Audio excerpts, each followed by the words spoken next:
What's going on, BenchWarmers? Welcome. Well, I'm looking for the camera right now. It's throwing me off right now. It's a floating head. Welcome back It's a to floating head. It's a floating head. Welcome back to another episode.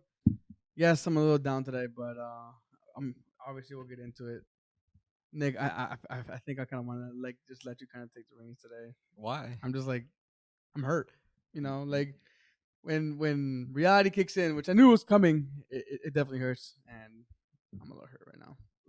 You gotta move. We move. You're right. We pick up and move on. So before we do that, a little housekeeping for you all. Thank you so much for all of you who joined the stream with all of us. It was definitely fun. We want to continue doing that in the future. So make sure you let us know what games we should do either this weekend or next weekend or whatever, because we enjoyed it. It was fun.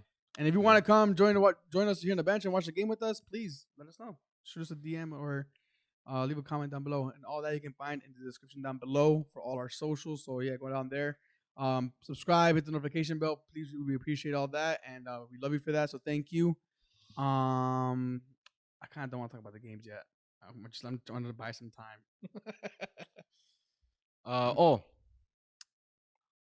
My friend wanted me to mention this on the podcast today. Is it trolling right now? No. Okay. Oh, And I stand with it as well. Apples are very underrated. Very underrated fruit. I had an apple today in the morning. It's very good. It's also good for you. It just tastes nice. It's a lot of people take it as a replacement of coffee or caffeine. Is it all the sugar? Mm-hmm. It's fresh. It's just nice. It's sweet. Well, don't they say an apple a day keeps the doctor away? Mm-hmm. Yeah, it's just. So Yeah, there's no apples are underrated, guys. apples are very good actually. Well, it really depends on what type of apple you eat too. Yeah, there's just so many. I like different kinds of both apples. actually. I don't like soft apples. Neither do I. Oh, yeah, it's disgusting. It has to be crunchy. See, it has to be specific. Kind Yeah, of yeah. apple because Like crunchy. I like crunchy. Well, I think the yeah. softer ones are the yellow ones, right? I saw some. I'm pretty sure I've had some red soft ones before. Yeah, but maybe. red soft. Soft This one, is, yeah, like, that's Usually the soft ones are red. Huh? Yeah. Usually the soft ones are red. The yellow ones too. I think the harder ones are the green ones. Yeah, the green apple. green ones are. Have you guys ever had blue apples? Sorry. Yes to one, no to the other. All right. So Blue waffle. do not look that up. I remember. Jesus, how old is that? What? That well, he just Oh, it's been a couple years. it's old, man. That's like from high school. I didn't remember those. That's crazy. It's all right. back. It's coming back. Let's get into this weekend's this past weekend's matchups, and then we'll get into the Champions League that's happening tomorrow. Starting and tomorrow, yeah. Starting tomorrow and then Thursday as well. Also Thursday is Thanksgiving. So we might not be recording maybe our regular schedule, but we'll definitely have an episode up for you guys sooner rather than later. We'll just stay tuned for that. Should we do? Is it too early? Should we do like what we're thankful for or no? We'll do it the day of if we do record. Yeah. I bet.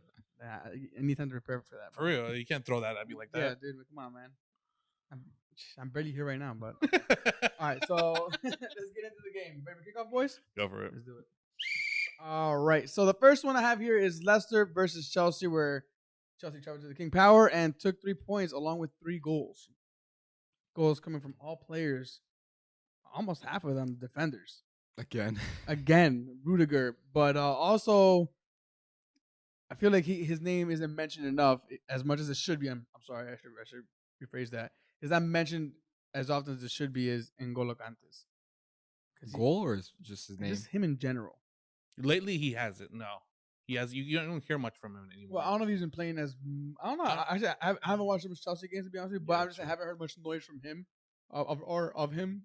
As to what we're used to in the past, yeah. Right now, it's been really quiet. But I think it's because they also it's between him or Jorginho that play that specific position, and plus they have so many midfielders now that they can play with. That if he's not, he most likely is benched. Did you guys see speaking of midfielders, Mason Mount linked to Man City and Real Madrid? Yeah, I don't know. I feel like if I'm a Chelsea fan, I'd be kind of disrespected. Yeah, for real. Champions League winner. Yeah, getting linked to other clubs that are not Champions League winners. First of all, Madrid obviously are Champions League winners, but not last year, nor were City. But yeah. Well, he's a young player. It's all about the money too. Yeah, all about the money. But in this game, Jorginho and Kante did play together. I'm not sure how often that occurs though. But yeah, I just feel like Kante isn't talked about as much as he should be. He was talked about a lot during Chelsea Champions League run Yeah. because he received 4 Men in the Match awards in a row. Yes, dude. I It was mean, like against Porto, it's like Atletico, Porto, and then Real Madrid, and then obviously the final. And that's when he really started picking up heat because obviously France were one of the Euros favorites, and people were saying, all right, if Conte and France is able to win the Euros, he's one of the favorites for Ballon d'Or. And I think like him, Jorginho, and Kovacic, like them kind of rotating is probably due to maybe us not hearing his name as often, just because he also is a little bit injury prone. And obviously he gets rotated out the side because Chelsea have an abundance of players in every side of the field. So yeah, well stacked team. But yeah, he gets on the score sheet. Nice goal as well. Also, Captain America getting another goal. Isn't that his return? Continues. He's been out for a while. He just got back, and this is like his first game back, right? For Chelsea, or am I wrong? I'm not sure. I'm just referring to his swim score for the U.S. and He barely played out for the U.S. because also I think he just got back from injury, and then he comes back and his goal was a decent goal. Okay, so I mean, good for Pulisic, good for Chelsea. Without Lukaku and I think Havertz too, right? He's still out. Am I mistaken? I don't think Havertz is even playing. I'm sorry, not Havertz. Werner. Pretty poor. Yeah. Havertz, I think. Were you just complaining about him for fantasy? For Havertz? Yeah. He hasn't done anything. I don't know why he picked him. He's not what he was at. Not enough for me this time. It's crazy. Like they can still maintain a clean sheet and still get 3 goals. Like that's because the consistent back 5, let's say, it's always there. But what they're having not consistency, but like they're like a lot of rotation because of injury. It's the front. Yeah, well, no Lukaku. He hasn't been there for like a better part of the past month or so. And I mean, once he comes back, will it get better? Will it get worse? We'll see. Assuming you assume it's gonna get better. There's no lack of goals, so exactly. That's the crazy part. Like, there's no lack of goals still, even without him on the side. But they move on. They continue their good run to the league title. What I like about Tuchel is that he plays players on form. So it's like, for example, I remember Marcos Alonso in the beginning of Chelsea season. He was on smoke, and Tuchel just kept playing him until obviously he declined. He puts Chilwell in. I believe Chilwell scored like 3 games in a row, like Brentford, Burnley, or something like that. And I just saw like Chalobah was starting, and it's just I like how he picks players on form. Because he doesn't play players them. Exactly. Rewards them for having good performances, and that's what you should do. And it's good because they have, like you said, they have depth in each position. So when you create that competition with each other, and for each position, you're only gonna get better results. So keeps players on their toes. Exactly. So Chelsea move on. They took the 3 points away from the King Power. We'll see what happens with Leicester and Brendan Rodgers, and I'm sure everybody knows why, and we'll get into that a little bit later. But let's talk about Aston Villa versus Brighton for a bit, just because Steven Gerrard's debut. And against a team that's a well-managed team, well-coached team, has been in decent form. They've been doing pretty well in the league, you would say. And he looks like he took the convincing points away. If you look at the stats, and he might not have possession, but he had more shots on target. Are you impressed with his performance? Was it like just a new manager bounce, or is there more to read into this? So I watched the better part of this game, and what I've noticed is that I don't really think it's obviously a new manager bounce. But what I took from the game is that he already instilled his philosophy or whatnot. Okay. And I think I mentioned last time it was like the foundation of Mings, Konsa, and Martinez, and they got a clean sheet this game. Mings got on the score sheet, which is I feel like if a defender scores, it doesn't really mean anything. In my opinion, it doesn't really mean anything on their actual job or whatnot. But with Gerrard, I was able to see John McGinn, because I thought the last couple of months under Dean Smith, John McGinn was pretty poor, and he's a pretty talented player. And this game, John McGinn was pretty good. And if Gerrard is able to get the best out of McGinn, we've seen last year him and McGinn and Jack Grealish were able kind of not to, I guess, carry the front third of that offense. So if Gerrard's able to get the best out of those players, it's I think it'll be not scary, but it's just it'll be cool to see, just because he's Steven Gerrard, and we'll see what he can do with those players. I mean, yeah, but again, he has Alexa Buendia, who we still are very excited to see. He has a little hype around him, so I want to see what he's going to do with a player like him, who has a lot of potential, but we haven't seen much of him. And him with McGinn, I think, could be the new Grealish McGinn partnership that you're talking about. But yeah, Gerard takes away the 3. I'm sorry, keeps the 3 points at home on the debut. Pretty impressive. Marco, any thoughts on that? I mean, I think what I had commented before was that because I don't know his tactics, I wasn't expecting much. I just thought that he was just gonna review what has worked in the past, kind of use that and try to go for a tie, and so to get a better understanding of the players. That's not what he did. Yes, like you said, possession wise, he might have not had dominated the game, but he knew when to, or the team knew when to attack and how to get those 3 points, which is good. I mean, he walked away with the 3 points, and Rangers, who just lost their first game in the first in, I believe, 8 or 9 games. Now that he's no longer there. So no new manager bounce for them. No manager for them. They're definitely missing him right now. that's rough, but yeah, good. Congratulations to him. We'll see how they continue. What do they have next? I wonder. Let me see. Excuse me. I was on a burp and just trying to get it out. I was trying to get it. Thanks for mocking me, Marco. Let me see. Who do they play next? You guys know? I don't know, but I know they play Liverpool like in 3 games or 2 games at Anfield, so that'll be pretty interesting. It's gonna be crazy. Gerard's return home. Return home. Yes, sir. That's gonna be. Yeah, they played next. They play Crystal Palace next. And then after Crystal Palace, they played Man City. They played Man City on December 1st. That's crazy. Wait, let me see. Yeah. Jordan so November 27th, it's against Crystal Palace. On the 1st, it is against Man City. And then you said Liverpool. They play against Liverpool. Oh, Leicester City. They have like 4 or 5 games before they play Liverpool. Yeah. So December 11th. You know, you just mentioned them playing Man City. You know what's funny? Aston Villa played Man City on the last game week of the season. So imagine Liverpool and Man City are in the title race. Oh my God! Yeah. And Steven Gerrard wins the title for Liverpool for Aston Villa as manager. That'd be like pretty poetic. Yeah. That'd be funny. That would be funny and poetic. It would slip out of Man City's hands. Ironic. But he actually slips on that game too. I mean, look. Now, I think that was going to be my transition is irony. Irony, I think, was the theme behind this podcast, and poetic justice as well, because Van de Beek. You niggas always laughing because you know where I'm going with this. My man, finally, we get to watch him play. Although he lose 4-1, he gets the goal for United. Oh, yeah. And that's Ole's last goal as manager. He was the one that said thank you. As Van de Beek. Yeah, he's the one who got him out of it. But let's get into that game, man, real quick. Watford at home against United, 4-1, a result nobody expected. I think we might have predicted it here.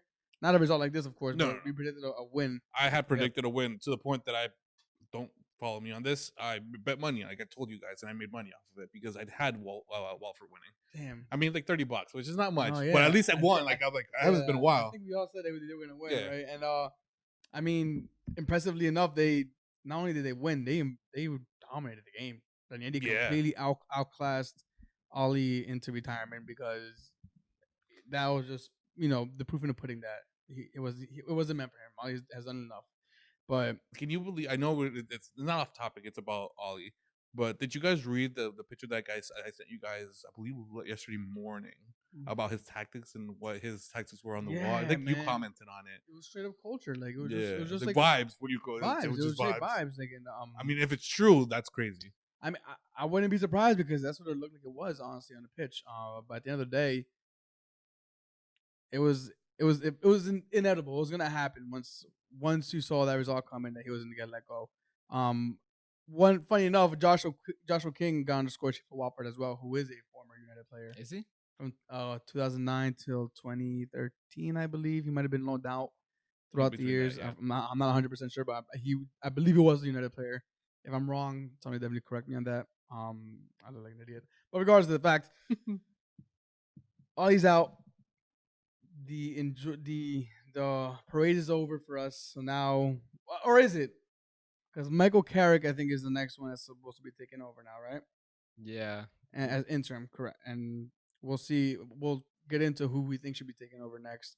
But You imagine he wins like 6 games, they give him a new contract. Well, that's what Rio Ferdinand wants already. So, What do you guys think, based off of how the league is going? Do you look, the league is going now that there's a lot of head to heads. Feels like everybody has a chance. Do you think that Man United still has a chance, or do you think they kind of lost it already and they waited too long to get rid of Ole? That they should, if they would have done it earlier, they would have gotten all those points that he didn't get, plus be in a better position now Like to win the title? for top four, maybe that win the title. What I predicted win the title. So yes, win the title. No, I think they'll make the top 4 is still Yeah. 100%. They're not that far behind. and also they can probably win a Champions League. Although like it sounds like ridiculous, like No, it's a tournament. It's a one-off. Exactly. So it really doesn't matter that they did it. We could have done it this 2 months ago when we When started calling it a long time when ago. it comes to winning the league, no, I think that train is gone. yeah. I think that ship has sailed. They waited way too long. Just look at how Liverpool, how Chelsea, how Man City are playing. They're just dominating every game they play.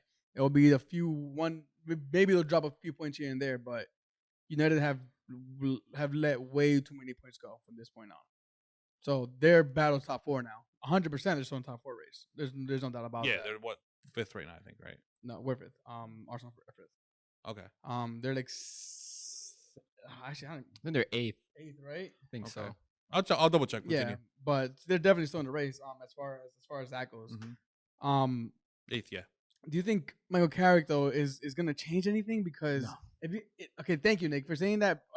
Not thank you, but I'm sorry. Just kind of like that's where I was going with this because although Ole was sacked, it's known that he isn't he's not the tactical coach. He's not there to like call tactics, I guess you could say. He's there as a manager. The coaching staff is still there. Most managers in the world are like that. Exactly. They have the proper tactician behind them. Like if I'm mistaken, at Aston Villa, Gerrard. Sir Alex Ferguson. Exactly. With Gerrard, he has his assistant coach. I forgot his name. It starts with a B, I think. And he's the actual tactician. While Gerrard is like kind of like the main manager. And same thing like you said with Ole and Man United. Yeah, so they haven't really solved the problem. They put a Band-Aid over a very big crack. And the big crack that's being the Glazers. Just that's the brutal honest, truth. Because if it wasn't for them, they should have been moved on past this. They should have been gotten rid of the coaching staff, cleaned house, and gotten a proper coaching staff in. Not to say that these aren't good coaches or anything, but they're just not up for it. They're just you got at some point you got to let go of that. Like, we are United. Like, I get that. Keep it the culture, but you have to get somebody who actually knows football in there as well at some point because nobody knows what the hell's going on in there. So they kept same coaching staff. They got rid of one guy in Ole. Doesn't really change anything. Yeah. What is the right solution here? Because they waited too long on Conte. They waited too long after international break where they could have made some pretty decent moves. What is the right option here? Stick with Carrick, ride it out to the rest of the season, and whatever happens, happens. Or start cleaning house and getting proper managers in the middle of a season. Although you do have winter break coming up. What I would do, take him along. Don't rush. Even though there is not that many coaches out there right now, don't rush it. Wait until the window transfer. Bring that new coach in for that window and let him continue from there. I know he can't purchase a lot in the winter transfer window because not a lot of players are available. But still, it gives him a chance to at least bring in one solid player. I'm not saying the best one. It's just a solid player that can help fix whatever they need, which is, in my opinion, defense or starting defensive mid. And then see what happens throughout the whole year. The good thing, the rest of the year, the good thing is that whoever comes as the actual manager has no pressure. All they have to do is at least try to be top 6. Top 6? Damn, that's... They don't have the pressure of winning the league because they know they can't do it. They don't have the pressure of being top 4 because it's like, what are they gonna say? Oh, you have Ronaldo. We have one of the most expensive teams in I don't think they'll put the pressure on him. Depending on who it is, I don't think they'll put the pressure of this season to be top 4. My opinion, of course. Well, I mean, yeah. That's what I said. That's what I say. 6. Yeah, they're not going to sack another one unless you're Real Madrid, but you're not going to sack them in 4 months. I would say that would be an expectation, though. If you're Man United and you have like the most expensive team. Yeah, I wouldn't. They'll encourage them to win, to make it top 6. And that's basically it. And then next year, then that's a different story, of course. I just see the background like They come on, Ollie, you got it, Ollie. Bro, that's how Yay! that's how they treated it. But they were also speculating. They're like, have you ever seen any team at all have given a leaving coach the opportunity to get in front of their own cameras to say goodbye? A coach that they had just recently signed. Well, that's because he's a And that's legend why of the that's club. exactly why they did it, because they want to have him leaving good terms, because see the he video? was. I saw some of it. Did you watch it? The interview? Yeah. I watched I watched it. Yeah, dude, he got emotional.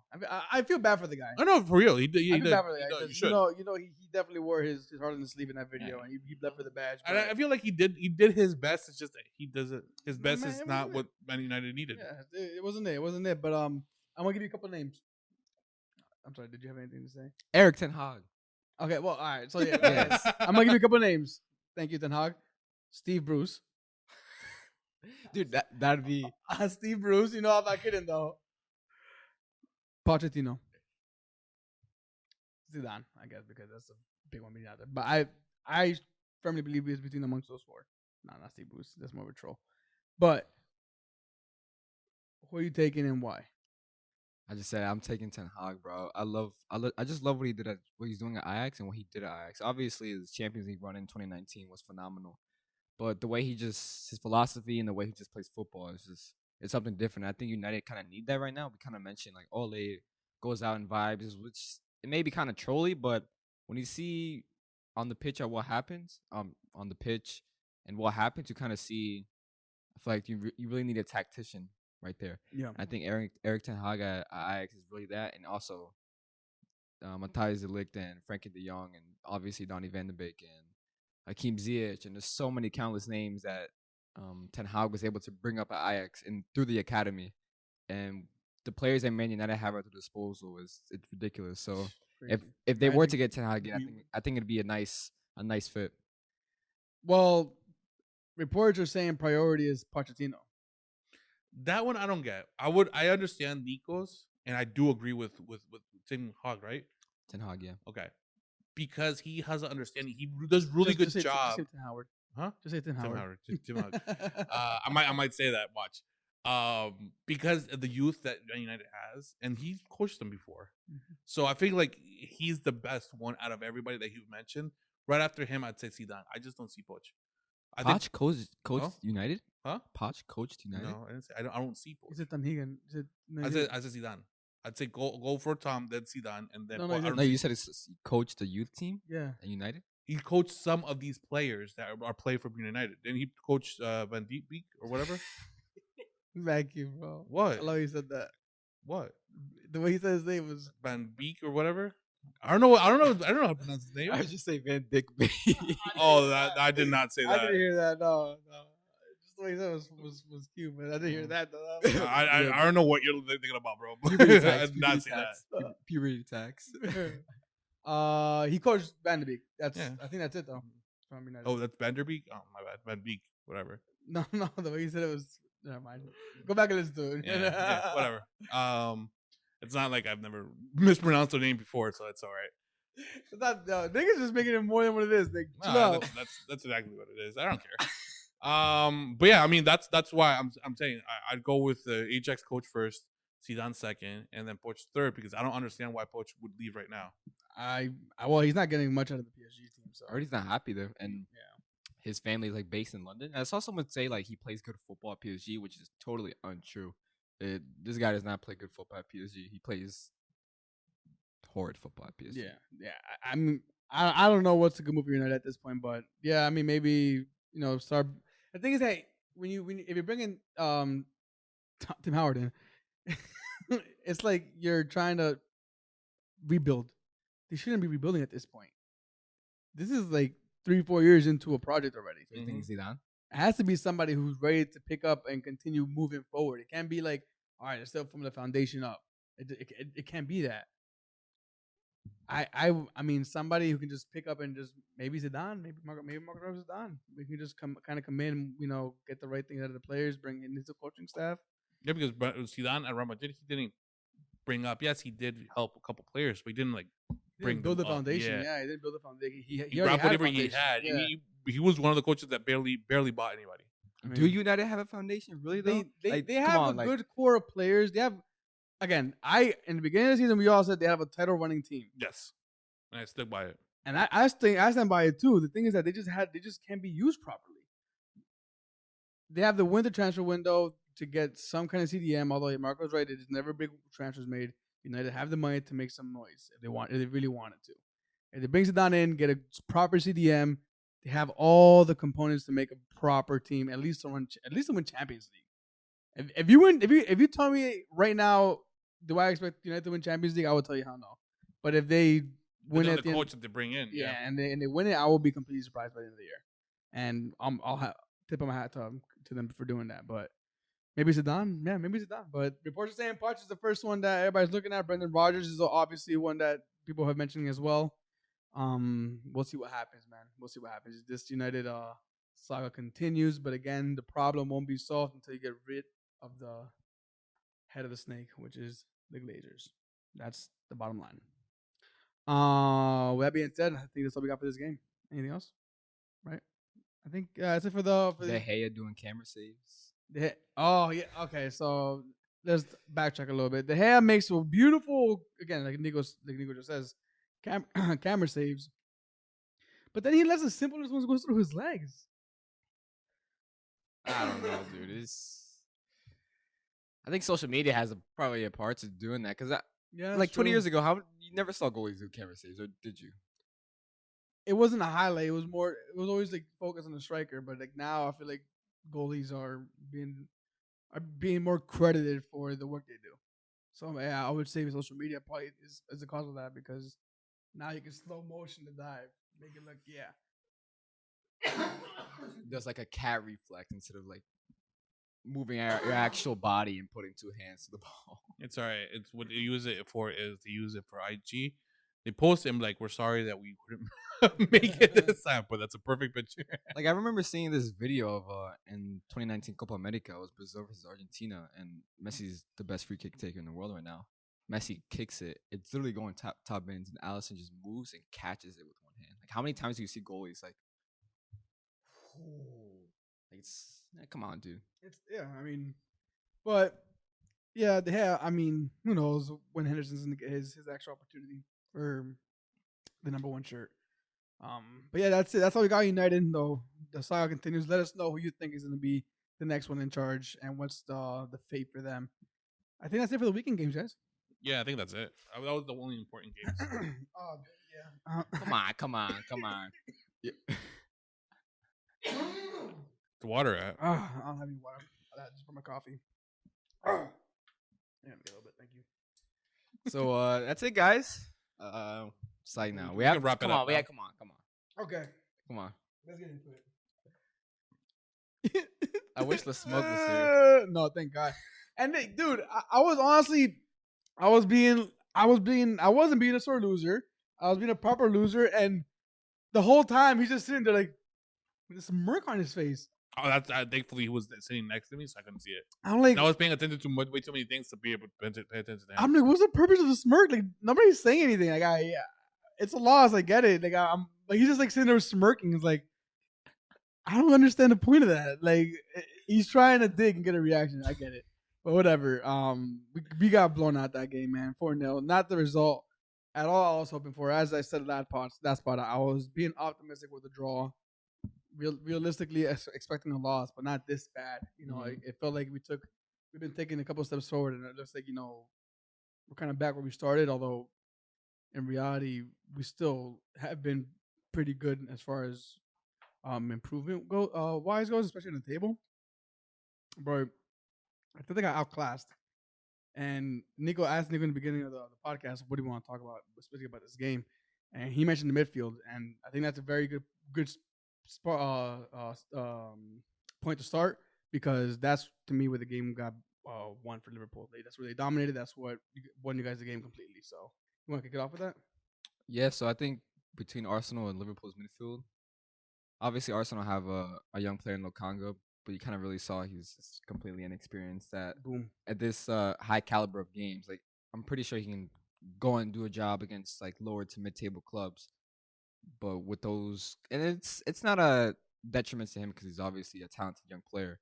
But when you're starting those kinds of players for Arsenal, one of the biggest football clubs in the world, I feel you kind of expect him not to show up in those kinds of high caliber games like City, Chelsea, Liverpool, and whatnot. So I feel like Thiago and Fabinho compared to Partey and Lukanga, you kind of saw like Fabinho and Thiago are European Cup winners. Well, obviously Partey has done an incredible job at Atletico. He's at Arsenal. And obviously Lukanga came from, where did he come from? Anderlecht, right? Yep. So you kind of saw like that gulf in difference and in quality. And I just thought on Liverpool's midfield, I thought Ox was pretty good, man. I think these past couple of games he's brought, and it's like there's like some crazy quote from Klopp from like preseason. Everyone's kind of like mad. He called Ox a dynamic player, and everyone's kind of mad because like this guy offers nothing. But now like it's the balance of the midfield for Liverpool's midfield that game was pretty nice. You had Fabinho as a destroyer, cleaning everything up. You had Thiago as controlling the flow of the game, and he had Ox who can take risks with the ball, and he can actually drive with the ball and pop a shot from outside the box. So I think with Liverpool's midfield, everything was just nicely balanced. While Arsenal midfield was kind of like discombobulated, and you kind of saw like at times it was kind of just disjointed. And obviously the midfield runs every facet of the game. Yeah. And if you don't run the midfield, it's crazy because if one player in the midfield doesn't do their job properly, it can leave a huge gap open. And I think we obviously saw that kind of on the left side of the pitch with Nuno Tavares. Yeah. And who played on the left side? Was it Smith Rowe. Smith Rowe and in the pivot who played on the left side? Asambi. So you kind of saw on that left side of those three, they were kind of just not being able to connect with each other on the defensive end and the offensive end. It's and like you said, they're young players. Yeah. So yeah. I mean, and look, that's obviously it's an excuse, but it's the way we're gonna play. So at some point, it's no longer gonna be an excuse. It's gonna be like, all right, this is it. It's gonna happen in these certain kind of games. And Nick, you hit it right in the head with you compared Fabinho and Thiago with Partey and Zambi, and I think that's the perfect pickup because comparison. Because Zambi was second half, you just saw like in a matter of like 5 minutes, he gave the ball away 8 times. Like lost it, missed interception. He just completely lost his head.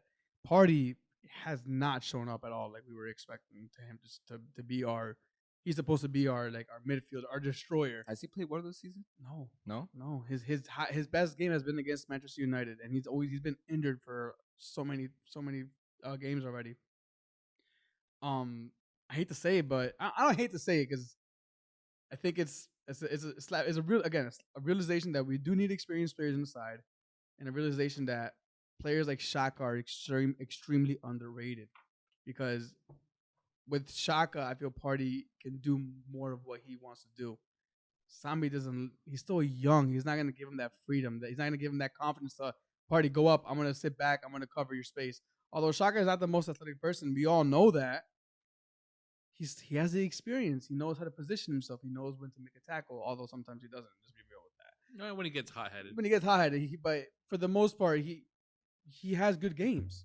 So we do need that experience. I would have liked to see Ainsley Maitland-Niles next to Partey. Have him. Sorry, who? Niles. Okay, yeah. I would like to see him next to Partey. Because I mean, look, I'm excited for Sambi. I think he's gonna be a great player. Eventually, he's still got to grow. These are growing pains. 4-0 is a hard one. It's hard one to swallow because we were such a good run. I'm just really looking forward to how we bounce back. But do you have any positives from this game? Damn, that's a. I have one positive. Okay, tell me what your Ramsdale. I mean, he's always going to be a positive in every single game. He is the best player, in my opinion, because he never and I think I said it on the live. He never puts his hands down. Yeah, he doesn't. It doesn't matter if you're 0-0, if you're winning and a 4-0. He is yelling. He is fighting. He is covering every single goal that he can. He is definitely the brightest and the most positive thing about this this past game. Yeah, man, and I mean, we'll see what happens. Obviously, there's a lot more changes that has to come. Aubameyang and Lacazette are not clicking. I mean, they do click at times. They're just not. There's not a consistent click. Yeah, it's not the same as it was a couple years ago. Lacazette was exposed this game. Fabinho just showed he's the better player. He just took him out of the game, completely nullified him, and that's it. I mean, 4-0, got spanked. We after Nuno gave that second goal up, it just fell apart. The wheels came off. And Yeah, it was like a couple of occasions, probably like 5, where Arsenal, especially the midfield, they just gave the ball away. It was, I believe it was like Niles with one. It was, I think, Yeah, there was a pass that went to Niles that went behind him that didn't make it to him. He was a little too far. I think he was running up, and then it came behind him. That was that one that Niles did. it was like Zombie did 2 or 3 that he'd missed pass. Of course, Tavares is his bad pass led to a goal. And that was beautiful. Jota, like, Yeah, both shoulder pains, like droop, send them both for hot dogs, man. That was beautiful. And we mentioned like the youth within this team. You definitely saw Arteta wanted to play short. Yeah. And how many times did we see the Arsenal players go long, so many like hopeless long balls into Liverpool's center halves to just recycle play again? Which is, and Arteta, that's probably, it's so like probably grueling on his mind. Which is why he sounds so animated. Which also, and we'll talk about it in a minute, between a little altercation they had. But dude, I felt like we played pretty well at the back, honestly. Like Ramsdale was confident doing those tight passes in between the channels. Although it never really progressed further than the midfield. Getting out of the defensive third, I think we did pretty well. First 40 minutes, I thought it was a stalemate, and then all we needed was one bad pass for it to. Well, the first goal was a header, so I mean that's nothing. But the second goal, which the Tavares pass back. Yeah, and that was after that, I think it was just. I think they got into their own heads, and that's what kind of screwed us a little bit. I'm just looking for the reaction from the players, but the reaction that we all kind of like got a little excited to see was the Arteta and Klopp little fight. I'm sure everybody has seen what happened. I don't know what Klopp said about it though. I didn't hear anything about the game afterwards. The game. Yeah, it was like on a foul, no? It was like okay, yeah. So, Arteta was calling for a foul from Mane, saying that he put his arm too high. I think he was just honestly just reaching at that point. I think that was a tactic, kind of like make you guys draw cards to kind of limit your pressure. It just didn't work, and then Klopp got animated. And Klopp is he is a mastermind at conducting how he gets the fans excited, and because once he got animated, the fans got into it so much more, and then that's when the goal came. 2 seconds later, and then you see him cup his ears to the Arsenal fans, like, what? If you're a Liverpool fan, you're loving that shit. You're loving that banter. You're gonna fucking cheer your team on even more. So, and I'm sure we'll move on to the Spurs game, but I think with managers, it's so key for them to be in touch with their fans and in touch with the stadium and the atmosphere. Because we saw obviously in the Spurs game, Antonio Conte towards the end of the game, he was riling the fans up, and obviously Klopp during that whole altercation. It brings obviously the fans get amped up, also the players, because they see the players. My manager, who I'll run a brick wall through. And obviously the fans in the stadium is crazy right now. And they're going to try to do their best and follow what the manager does. So I think that's kind of an underrated part of managers, especially with Klopp, because 100%. he's not the tactician of maybe like a Thomas Tuchel or a Pep Guardiola, but he definitely knows how to bring the best out of so many players and also change the atmosphere of not even a game, whether it's just the overall environment and vibes of the squad / team and the game state of an actual football match. So it's kind of like minor details within coaches of how they kind of influence a lot of facets of just football as a whole. I agree. He's a conductor. He just like orchestrates everything. How it's amazing. And I think Klopp is one of the best to do it, honestly. But yeah, Liverpool 4-0, a good old spanking.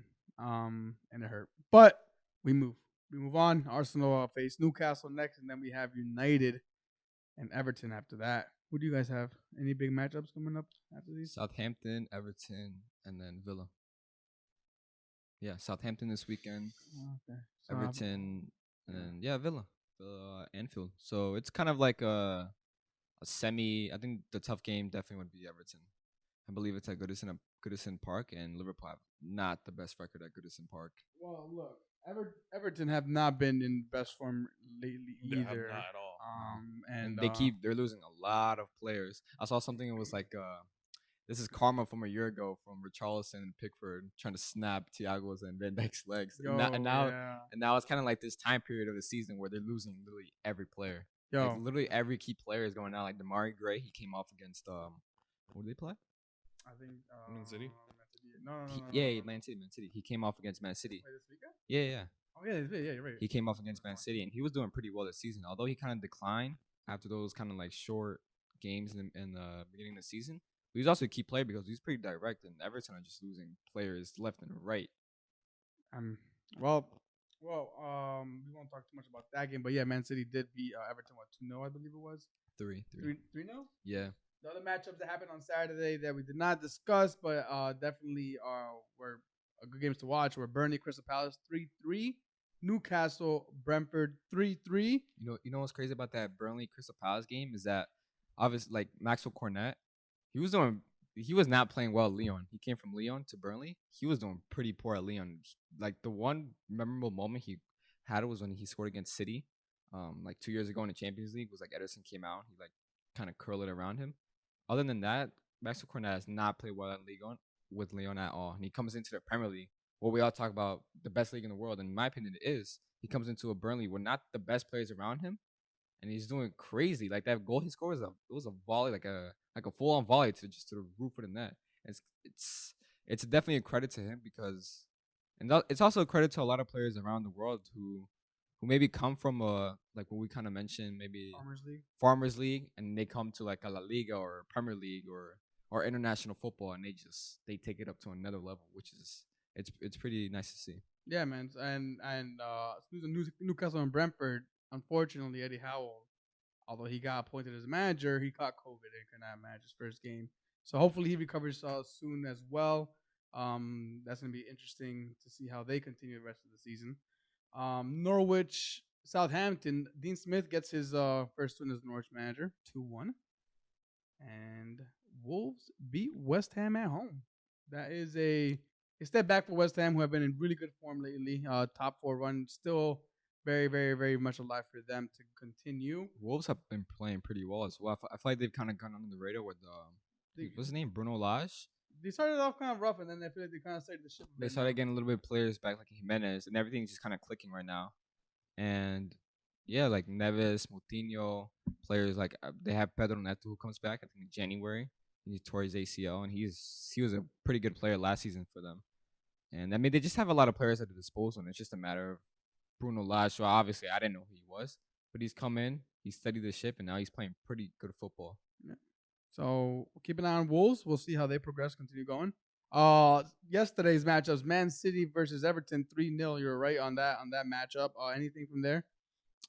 Cole Palmer started up top, another academy graduate from City, which is it's pretty interesting because we kind of mentioned like Man City as an oil team and whatnot, but they have a couple players coming through their academy. Like obviously Phil Foden, Sancho, who they let Sancho go. came through their academy, and Cole Palmer, who started up top, and obviously McCarthy came off the bench. So it's pretty nice with City because they're buying a huge amounts of players, but they're also letting those talented players who may have never seen the first team football match from the academy actually get first team minutes. And some of the players that have really talented. I heard Cole Palmer he's kind of like Foden, where he's kind of silky in that false nine position. So a lot of good things for City fans. Well, that's when you get when you bring Pep in. You kind of bring those Barcelona, culture where it's all about building from the ground up, which is what Barcelona did. Had a phenomenal academy, and it looks like Man City are starting to follow the same path. I mean, they have academies all over the country here too, so only expanding, and it's all because of the freaking oil money they have. But yeah, it all's got to do. It's all the root of all evil. So Man City won that game 3-0. Next one, Tottenham Leeds. We were all expecting a blowout, but Marco actually got to watch this game and told us otherwise. Yeah, it was. I wasn't able to watch the full thing, but I did watch it good. I watched Reguilon's goal. I watched the way that this whole game lined up was, at least in my eyes before I started watching it, was gonna end up playing for Conte's side, meaning he plays a defensive side, and then we know Leeds plays a very attacking side, right? And then I thought it was going to be a couple counters. I think I mentioned it was going to be like a 3+ goal game, right? But it wasn't at all. Leeds actually started winning this game, kept the lead for a little bit. I think until second half. That's when the Spurs first goal came in, and then Reguilón just out of nowhere scores. for the second one. To me, this was a game to watch because there was two completely different styles of play on the pitch, and they both worked up to a certain extent. And I mean, I enjoyed what I was able to watch. I actually was able to enjoy. And yes, Conte was very, very animated. He usually is, but for this specific game, I think he was a little bit more. Okay. All right. I mean, I feel like I'd be kind of worried just because of the actual players who play for Tottenham. Like I look at the back line, obviously Eric Dyer, Ben Davies played this game as like kind of like a left-sided center back, kind of like where Luke Shaw played at times last season. And they're just not good enough players for Tottenham and under Antonio Conte. Yeah, I mean, there was a point that fucking Keane was in the back as a center back and they try to call it as a hand. I mean, it did hit his hand, but the way that they didn't call it a pen, I think it was because the way that the whole situation happened, the player was turning around, kicked the ball, and he was too close to be able to realize where his hand was at the moment. So it kind of just hit him. So they didn't call it, but yeah, to see Kane be in the back line, it's like, okay, that's weird. It sounds like Marino days to me. I mean, they do kind of play the similar style as a defensive style. So I mean, yeah, we'll see how Spurs continue, but that's all we have for the Premier League recap. Again, I think so. It's still Chelsea up top, City, Liverpool, West Ham, Arsenal. Chelsea, Man City, Liverpool, West Ham, Arsenal, Wolves, Spurs, United, Wolves Brighton. in 6th place. Yeah, Wolves 6th place. Wow, nice. So a few games to watch out for in the Champions League this week that we think are going to be a key matchups. Villarreal, Manchester United, Carrick's first game as interim coach. Do you think they'll get that new manager bounce, or problems will continue and they'll scrape out a win, or possibly make it a draw? I think they'll make it a draw, like a 1-1. It won't be nice to watch for United fans, but yeah, I think it'll be a draw. Okay, Marco. I think Villarreal walks away with it. Oh, okay, all right. So I think if Villarreal wins, United are out. I don't know. I think they're in first place. No, they're 7. They're both with 7 points. I think they're in first, though, right? So Man United is in first with 7 points. Yeah. So if United go out, they go into. I mean, if United lose, they go into second. Yeah, they go into second. Yeah, because Atalanta and Young Boys are the ones that are coming up. Atalanta has 5 and Young Boys has 3. So even if they lose it, they'll still have a chance to make it. Atalanta has 5 right now. Atalanta has. And how much does United have? 3. No, how much do United have? 7. So if there's the next game would be the decisive. So if United lose and Atalanta win, then United are in 3rd place.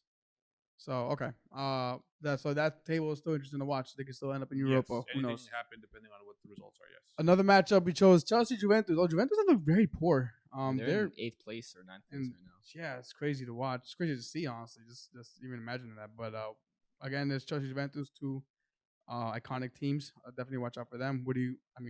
Chelsea win this game. Yeah, no, yeah. I mean, Marco's like, yeah. I mean, they didn't get 2 seconds. There's no way. Juve just have 1-0 Chelsea. I don't think I said it correctly or properly.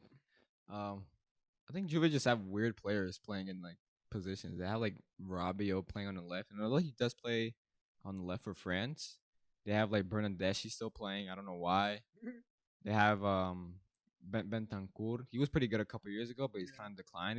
They just have players who are they're kind of like not dinosaurs in like the new modern age of football, especially for Juve. They just don't look like they're in tune with what they're supposed to do. But I mean, their back line looks decent, but apart from going up top, it just looks like Morata and Dybala are just kind of carrying the offensive third, and they're not really carrying it that well because they're in 8th place, I think. Yeah. Well, so we'll see if Chelsea give them a nice little wake up call tomorrow. I'm gonna throw this game in there just as a last minute, little audible, just because Xavi's coaching now. Barcelona Benfica, interesting matchup. Yeah, I'm sorry with Barcelona. Aguero has to retire, which is unfortunate. Yeah, that's unfortunate for Aguero, who has to retire. Unfortunately, his heart condition that resulted out of nowhere. Yeah, so that's rough for him, man. Yeah. Finally got his Barcelona move in. Still. Yeah, played 5-6 games and wasn't able to continue, which is unfortunate. Nothing's worth his life. Yeah, I mean he's had a full career, so yeah, he's won. No regrets there. Aguero! That will forever be the best way to troll a Man United player fan. This, I mean, I'd say it's an interesting game to watch. Mostly because I think Xavi, what he's doing is just using youth. And I mean, he did walk away with a 1-0 win this past game. So I wanted to watch the game. It's just that we left here and I wasn't able to like really sink in. I mean, the atmosphere, I'm assuming it's electric because who he is and who's the coach now. But tactically, did you see it? Did you see something? I mean, it's literally, I think he's had like what, a day or two. Yeah, he hasn't had anything at all. So it's not he could. It's a very like pass kind of defense, like kind of holding. They got the win. They conceded a lot of chances that game though. Like Espanyol like missed like 3 sitters, like clear cut chances. So they kind of got the win, but so he has his hands full with this team. 100%. He got a lot of work to do with this team, but I mean, it's only time will tell. Like you have to give the guy a chance. Again, I've seen the beautiful play from Qatar 100 times. And if you could do that with Barcelona, I'd be very impressed. Who do you guys have winning this game? Barca or Benfica? I think Barca. It's a bit tie. Oh, okay, all right. I think Barca lose. They're like pretty much fucked. I'll tell you right now. And to end it, and this is the biggest matchup of the week: Manchester City versus PSG. Pep versus Messi. Poch versus. I'm trying to think who else. I mean, it's Poch versus Pep, but I think it's more of a Messi versus Pep. Yeah. You get me? Yeah. You get me on that? All right, we'll leave it at Poch that. versus John Stones? Why John Stones? Do you think any former Spurs player? Kyle Walker? Kyle Walker? Yeah, they have to win this one. Sorry. They have to win this one because the last game is versus Bayern and losing that probably. So. Yeah, Oh, man. Continue, sorry. We'll see if Barca end up in Europa League. Interesting to watch. Man City versus PSG. Who do you guys have winning this game? Man City. Yeah, they're the Who's favorites. Man City. Yeah. No, I definitely think it's gonna be Man City.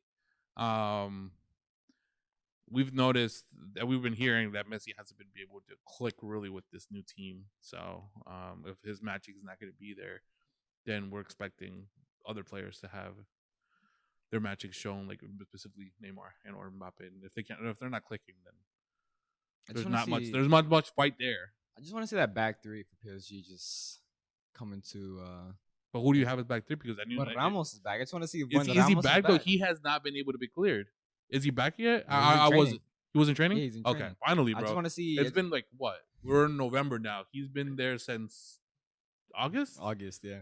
And he had not been cleared. And he hadn't played since maybe March or February beginning of the year. So, yeah. That's going to be... Now that he's there, I might start watching a game or two and see how that back three works, like you're saying. Kimpembe, Ramos, Marquinhos, Hakimi as a wingback. I just want to see it once. I just want to see players like Hakimi just. But it has to be like against like a good opponent. Yeah, no, of course. But yeah, no, I think City are kind of favorites for this game. Okay. Yeah.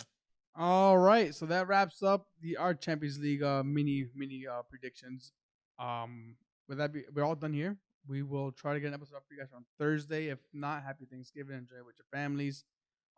Eat a lot of turkey for all the Americans, the U.S. people there. Isn't it? I don't know if anybody else celebrates it. Well, I mean, it's when the Americans want to slaughter a bunch of Indians. That is true. If you want to really get into it. Yeah, I mean, we can really get into it if you want. Is it going to become that podcast? It's going to become that podcast. We're gonna take behind the curtains of true America. And nobody wants to know your face. Yeah. All right. I think we'll end it there before we lose all our listeners. Thank you for listening. Thank you for watching. As always, we are the bench with the boys. Where the bench is always warm. Before we lose our Manscaped sponsor.